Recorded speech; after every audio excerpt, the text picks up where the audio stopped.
کیا ماؤں نے لال جنے تھے؟ کیا دھرتی نے انسان دیکھے تھے؟ آج تک دنیا ایسا بادشاہ نہ دکھا سکی جو 22 لاکھ مربع میل پہ حکومت کر کے مسجد میں جھاڑو دے رہا ہو، جو 22 لاکھ مربع میل پر حکومت کر کے پانی کی مشق کندھے پہ اٹھا کے بیوہ عورتوں کے گھر میں گھڑوں میں پانی بھرنے جا رہا ہو۔ امیر المومنین کہاں جا رہے ہو؟ فلاں اماں کے گھڑے میں پانی بھرنے جا رہا ہوں، فلاں کے گھر میں پانی بھرنے جا رہا ہوں۔ 22 لاکھ مربع میل پہ حکومت کر کے دھرتی نے ایسا بادشاہ نہیں دیکھا جو اونٹ چراتا پھر رہا ہو، اور جو بیت المال کا اونٹ گم ہوا، چولے کو باندھا اور دوڑ لگائی، آگے احنف بن قیس ملے، ارے کہاں جا رہے ہو امیر المومنین؟ کہ تو بھی آ جا، بیت المال کا اونٹ گم ہو گیا ہے، مل کے تلاش کریں۔ پتہ نہیں کتنے مسلمانوں کا اس میں حصہ ہے۔ دھرتی ایسا بادشاہ نہ دکھا سکے گی، نہ دکھا سکے گی، کوئی ایسا آیا ہی نہیں ہے کہ جو اتنی بڑی سلطنت کا مالک ہو اور کیکر کے درخت کے نیچے بغیر پیروں کے سو رہا ہو۔ یہ ہمارے چھوٹے چھوٹے حکمران، ووٹوں کے ذریعے سے کرسیوں پر بیٹھنے والے، ان بے وقوفوں کے آگے بھی پہرے، پیچھے بھی پہرے، دائیں بھی پہرے، بائیں بھی پہرے، اوپر بھی پہرے، ان کی گاڑیاں بھی بلٹ پروف، یہ پھر بھی ڈرتے ڈرتے جا رہے کہ انہوں نے ظلم کیا، یہ اپنی ذات میں خوف زدہ ہو گئے۔ عمر نے اپنے نام کے ساتھ فاروق کا لقب آپ نے کہا عمر فرق بین الحق والباطل، عمر وہ عمر ہے جس نے حق اور باطل میں فرق کر کے دکھا دیا، اس لیے یہ فاروق ہے، اس نے حق اور باطل میں فرق کر کے دکھایا، یہ فاروق ہے۔ حسن بصری فرمایا کرتے تھے اپنی محفلوں کو عمر کے ذکر سے سجاؤ۔ حضرت عائشہ فرمایا کرتی تھیں عمر کے تذکرے کیا کرو، کہ جب عمر کا تذکرہ ہوتا ہے تو عدل کا تذکرہ ہوتا ہے، جب عدل کا تذکرہ ہوتا ہے تو اللہ کا تذکرہ ہوتا ہے۔ کہ ہم عائشہ رضی اللہ تعالیٰ عنہا فرمایا کرتی تھیں اتنے بڑی سلطنت پر حکومت کرنے کے بعد اللہ کی راہ میں جانے والے مجاہدین کے گھر جا کھڑا ہوا ہے، دروازے پہ دستک دے رہا ہے، بیٹی کوئی بازار سے سودا لینا ہو تو مجھے بتاؤ، تیرے گھر والا تو اللہ کی راہ میں ہے، میں تمہارے گھر کا سودا لے آؤں، کیا کیا چیز چاہیے؟ تم نے اپنے خامند کو خط لکھنا ہوگا، تم تو لکھنا نہیں جانتی، مجھے بتاؤ میں تیرے خامند کو تیری طرف سے خط لکھوں۔ اما تیرا بیٹا اللہ کی راہ میں گیا ہوا ہے، مجھے بتا میں تیرے بیٹے کے نام تیری طرف سے خط لکھوں۔ اتنی بڑی جس کے سامنے قیصر اور کسریٰ زیر و زبر ہو گئے، کج کلا، وہ زمین میں جا کے تہ خاک میں وہ سارے ہیرے لال جواہر، وہ زمین میں لوٹ پوٹ کرنے والا، کسریٰ کے تخت کو توڑنے والا اور روم کی طاقت کو توڑنے والا، آل ساسان کی طاقت کو توڑنے والا اور نوشیروان کے خزانے مدینے میں لانے والا اور خسرو پرویز کے خزانے مدینے میں لانے والا اور رومت الکبریٰ کے خزانے مدینے میں لانے والا خود اپنے کرتے میں 14 پیوند لے کے چل رہا ہے، 14 پیوند کے ساتھ کرتا ہے، مہینے میں 1 دن گوشت کھاتے تھے، وہ روٹی کھاتے تھے کہ عام آدمی حلق کے نیچے نہیں لے جا سکتا تھا۔ ہے سال کی ابتدا اس شخص کی شہادت سے ہوتی ہے جس کو اللہ نے وہ عزت دی۔ آپ نے کہا میرے 2 وزیر آسمان میں، 2 وزیر زمین میں، آسمان پہ جبریل اور میکائیل میرے وزیر ہیں، زمین پر ابو بکر اور عمر میرے وزیر ہیں۔ آپ فرمایا کرتے تھے ابو بکر عمر اگر کسی بات پہ جمع ہو جائیں تو میں ان کے مشورے کے خلاف کبھی نہ کروں گا۔ ابو بکر تیری مثال ابراہیم کی ہے، عمر تیری مثال نوح علیہ السلام کی ہے، ابو بکر تیری مثال عیسیٰ علیہ السلام کی ہے، عمر تیری مثال موسیٰ علیہ السلام کی ہے۔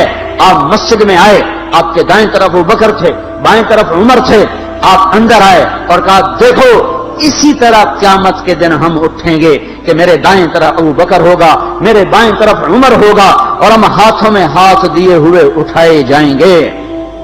اور ایک حدیث میں آتا ہے اور میرے قدموں سے بلال کو اٹھایا جائے گا جو نکلتے ہی اذان دے گا، جس کے اسلام لانے نے اسلام کو اونچا کیا، جس کے اسلام لانے نے باطل کو پست کیا، جن راہوں سے عمر گزر جائے شیطان وہ راہیں چھوڑ دیتا تھا۔ عرفات کا میدان تھا، 1.25 لاکھ مقدس ہستیاں سامنے ہیں۔ میرے نبی نے فرمایا اس وقت میرا اللہ میرے سب صحابہ پہ فخر کر رہا ہے اور عمر بن خطاب پہ خاص طور پہ فخر کر رہا ہے، خاص طور پہ فخر ہو رہا ہے، عمر بن خطاب پہ خاص طور پہ فخر ہو رہا ہے۔ میرے بعد کوئی نبی ہوتا عمر ہوتا۔ عمر، میں نے رات جنت میں محل دیکھا، ایک اینٹ موتی کی، ایک یاقوت کی، ایک زمرد کی۔ میں نے پوچھا یہ کس کا ہے؟ کہا گیا ایک قریشی کا ہے۔ میں نے کہا میں قریشی ہوں، اتنا خوبصورت محل ہے، میرا ہی ہوگا۔ جب جانے لگا تو فرشتے نے کہا یہ آپ کے غلام عمر بن خطاب کا ہے۔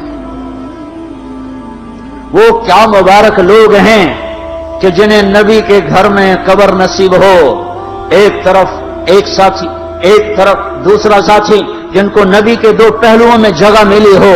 وہ کیسی عظیم ہستیاں، اتنی بڑی سلطنت کا مالک اور اتنے بڑے عدل کی نشانی بن کر مدینے میں مسجد میں بیٹھے رو رہے ہیں۔ امیر المومنین کیوں رو رہے ہو؟ کہا دجلہ کے کنارے کتا بھی پیاسا مر گیا تو پوچھ تو عمر کی ہوگی، فرات کے کنارے کتا بھی پیاسا مر گیا تو پوچھ تو عمر کی ہوگی۔ راتوں کو پہرے دیے جا رہے ہیں، راتوں کو خبر گیری کی جا رہی ہے۔ مدینے کے باہر ایک خیمہ ملتا ہے، چند بچے ملتے ہیں جو رو رہے ہیں۔ ایک عورت ہانڈی چڑھا کے دوئی پھیر رہی ہے۔ پوچھتے ہیں بہن یہ بچے کیوں رو رہے ہیں؟ کہ یہ بھوک سے رو۔ ہانڈی میں کیا ہے؟ پانی، کچھ بھی نہیں۔ کیوں چڑھایا ہوا ہے؟ بہلانے کے لیے۔ سو جائیں گے روتے روتے، میرا اور عمر کا اللہ کے ہاں فیصلہ ہوگا۔ تو عمر کی ہچکیاں بن گئی کہ عمر کو بہن تیرے حال کی کیا خبر؟ کہ پھر ہمارا بادشاہ کیوں بنا ہے؟ اگر ہمارے حال کی خبر نہیں لیتا تو ہمارا خلیفہ کیوں بنا ہے؟ پر لگ گئے، بیت المال سے سامان نکالا، بوری بھری، سر پہ اٹھائی، کمر پہ اٹھائی۔ غلام اسلم نے کہا میں اٹھاؤں؟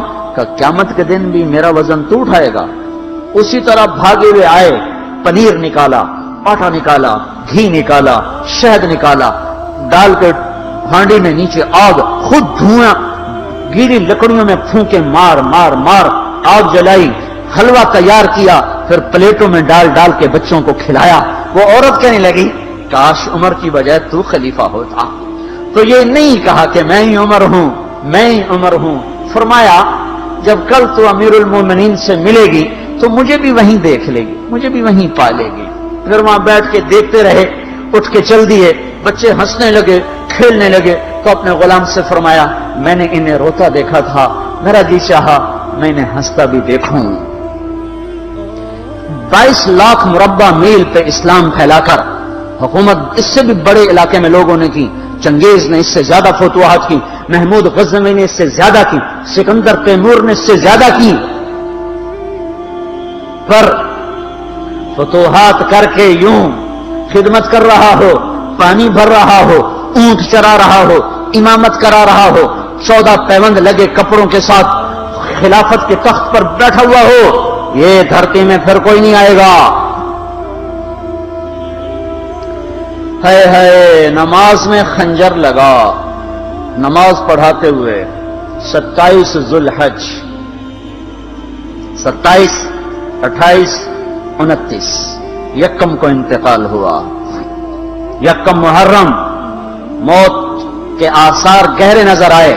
بیٹے کو بلایا کہ بیٹا جاؤ اما عائشہ سے پوچھ کے آؤ کہ عمر اپنے ساتھیوں کے ساتھ دفن ہونے کی اجازت چاہتا ہے۔ امیر المومنین کے لقب سے بات نہ کرنا، عمر کہنا، عمر، اب میں امیر المومنین نہیں رہا۔ جب وہ پوچھنے گئے تو حضرت عائشہ رو رہی تھیں۔ انہوں نے عرض کی اما جان میرا باپ اپنے ساتھیوں کا پڑوس چاہتا ہے۔ انہوں نے فرمایا یہ جگہ تو میں نے اپنے لیے رکھی تھی، لیکن اگر عمر چاہتے ہیں تو ان کو مجھ پر فضیلت ہے، میں ان کے لیے دستبردار ہوں۔ انہوں نے واپس آ کر خوشخبری سنائی، مبارک ہو اجازت مل گئی۔ کہ نہیں شاید میرے شرم میں اجازت دی ہو، جب مر جاؤں تو مجھے دوبارہ دروازے کے سامنے رکھ کر پھر جا کے پوچھنا، اس وقت اجازت ملے تو پھر لے جانا، ورنہ مجھے بقیع کی طرف لوٹا دینا۔ اتنے میں حضرت علی آئے، پریشان دیکھا، عمر کیوں موت سے ڈر گئے؟ کہ نہیں، موت کے بعد کی گھاٹی سے ڈر رہا ہوں۔ کہ ڈرو نہیں، میرے ان کانوں نے سنا ہے اور اتنی دفعہ سنا ہے کہ میں گن نہیں سکتا کہ اللہ کے نبی فرمایا کرتے تھے ابو بکر اور عمر جنت کے بڑی عمر کے لوگوں کے سردار ہیں۔ آپ نے فرمایا تو اس بات کی گواہی دے گا؟ کہ میں بھی دوں گا، میرا بیٹا حسن بھی دے گا۔ امام حسن بھی ساتھ تھے کہ میں بھی دوں گا، میرا بیٹا حسن بھی گواہی دے گا۔ پھر بھی ہے جو جنت کی بشارتیں لیے ہوئے ہیں، 10 مبشرہ، ابو بکر جنتی، عمر جنتی، عثمان جنتی، علی جنتی، طلحہ جنتی، زبیر جنتی، ابو عبد الرحمن بن عوف جنتی، ابو عبیدہ بن جراح جنتی، سعید بن زید جنتی۔ آپ نے نام لے کر گنے، نام لے کر گن کر کہا، سنو ابو بکر جنتی ہے، عمر جنتی ہے، عثمان جنتی ہے، علی جنتی ہے، طلحہ جنتی ہے، زبیر جنتی ہے، سعد بن ابی وقاص جنتی ہے، عبد الرحمن بن عوف جنتی ہے، ابو عبیدہ بن جراح جنتی ہے، سعید بن زید جنتی ہے۔ میں ان سے راضی ہوں، لوگوں ان کا حق پہچانو، میں ان سے راضی ہوں، میں ان سے راضی ہوں۔ پھر آپ نے فرمایا اگر تم نے ان کے بارے میں کسی ایک کے بارے میں بھی دل میں بغض لے کر مر گئے، اور تم نے اتنی بندگی کی تھی کہ سوکھ کے کانٹا ہو گئے تھے، روزے اتنے رکھے تھے کہ پیٹ کمر کو لگ گیا تھا، سجدے اتنے کیے تھے کہ تمہارے ماتھے اور گھٹنوں پر پتھروں جیسے نشان پڑ گئے تھے، اتنا کچھ کر کے ان 10 میں سے کسی ایک کا بغض لے کر اگر تم مر گئے تو اللہ تمہیں منہ کے بل جہنم میں گرا دے گا۔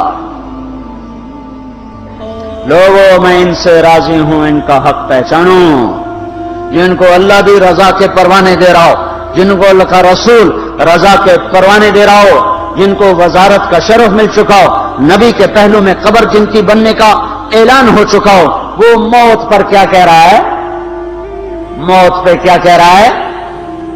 اپنے بیٹے سے کہا میرا سر زمین پہ ڈال دے۔ ان کی گود میں سر تھا عبداللہ بن عمر، تو انہوں نے گود سے ہٹا کر پنڈلی پہ رکھ لیا، یہاں رکھ لیا۔ چلے یہ کیا کہہ رہا ہوں سنتے نہیں ہو، زمین پہ ڈال دو۔ تو انہوں نے زمین پہ ڈالا تو اپنے چہرے کو مٹی میں رکھ دیا اور ایسے ملنے لگے اور کہنے لگے اے میرے رب، اگر تو نے عمر کو معاف نہ کیا تو عمر ہلاک ہو جائے۔ ویل لک یا عمر ولعمک ان لم یغفر لک ربک، عمر تیری ہلاکت ہے اگر تیرے رب نے تجھے معاف نہ کیا۔ یہ کہتے کہتے کہتے جان دے دی۔ 22 لاکھ مربع میل میں اسلام کو زندہ کرنے والا، این حالت نماز میں زخم کھا کے گرنے والا، مطلوب مصطفیٰ، وزیر مصطفیٰ، جنت کی خوشخبریاں لے کر پھر موت پر یوں کہہ رہا ہو اللہ تو نے معاف نہ کیا تو میرا کیا بنے گا؟ کیا بے طلبی ہے؟ ان کے بیٹے خلافت کے اہل، ان کے بہنوئی سعید بن زید 10 مبشرہ میں سے دونوں کے نام کاٹ لیے کہ یہ 6 ہیں جن سے اللہ کا رسول راضی تھا، جس کو چاہو خلیفہ بنا دو، جس کو چاہو حکومت دے دو، نہ میرے بیٹے کو ملے گی نہ سعید بن زید کو ملے گی۔ کسی نے کہا شوشہ چھوڑا، آپ کا بیٹا بھی تو بہت قابل ہے، اسی کو بنا دیں۔ تو اسے تو طلاق دینا نہیں آتا، حکومت کہاں سے چلائے گا؟ یہ ایک واقعہ کی طرف اشارہ کیا ہے، اس کے پیچھے کوئی واقعہ ہے جس کو انہوں نے یاد کر کے فرمایا وہ تو طلاق دینا نہیں جانتا، وہ حکومت کیا چلائے گا؟ حالانکہ بڑے صحابہ میں عبداللہ بن عمر کا مقام ہے۔ ہے جنازہ صہیب رومی نے پڑھایا، دروازے کے سامنے لا کے رکھ دیا گیا، سب لوگ جنازے کے ساتھ کھڑے ہو گئے، عبداللہ بن عمر اکیلے آگے گئے، دروازے پر دستک دی تو اما جان میرا باپ عمر بن خطاب دروازے پہ حاضر ہو چکا ہے، اندر آنے کی اجازت چاہتا ہے۔ تو عائشہ رضی اللہ تعالیٰ نے اپنی چادر کو اٹھایا تو روتے ہوئے باہر نکل گئیں۔ پھر لوگ اندر داخل ہوئے، قبر کھودی گئی، قبر کھودتے ہوئے عبداللہ بن عباس بھی قبر کے کھودنے میں شریک تھے، تو کہتے میرے کندھے پہ کسی نے ہاتھ رکھا، میں نے پیچھے مڑ کے دیکھا تو علی رضی اللہ تعالیٰ عنہ کھڑے رو رہے تھے اور فرما رہے تھے مجھے پتا تھا تو یہیں آئے گا، یہاں تیرے سوا کوئی نہیں آ سکتا، کہ میں نے ایک دفعہ نہیں کتنی دفعہ میں نے اللہ کے نبی سے یہ بات کا تکرار سنا، میں ابو بکر اور عمر، اس کا اتنا تکرار سنا ہے میں نے کہ مجھے یقین تھا یہیں آئے گا، تو اور کہیں نہیں جا سکتا۔ میرے بھائیوں، غفلت سے باہر آ جائیں، یہ دھوکے کا گھر، یہ مچھر کا پر، یہ مکڑی کا جالا، یہ دنیا کہیں ہمیں ہلاک نہ کر دے۔ ان لوگوں کو سامنے رکھ کے زندگی گزارو جنہوں نے اللہ کو راضی کیا، اس کے رسول کو راضی کیا، کلمہ حق کو بلند کیا، خیر کے ذریعہ بنے، شر کے مٹانے والے بنے، اور دنیا میں مرنے کے بعد بھی ان کے تذکرے ہدایت کا سامان بنے، ان کے تذکرے روشنی کا مینار بنے۔ ان کے پیچھے چلو، مغرب کے اندھیروں کی طرف مت دوڑو، وہاں تو سورج بھی ڈوب جاتا ہے، مغرب میں تو سورج بھی ڈوب جاتا ہے، اور تمہیں پکار کے کہتا ہے مغرب کی طرف نہ آنا، ادھر اندھیرا ہے، میں یہاں گم ہو گیا، تم کون سا سراغ ڈھونڈنے آئے ہو؟ دوڑو اللہ اس کے رسول کی پاک زندگی کی طرف، اس کے پاک صحابہ کی زندگی کی طرف، جن کو اللہ نے مرنے سے پہلے جنت ہاتھ میں دے دی، جنت کی بشارت دے دی۔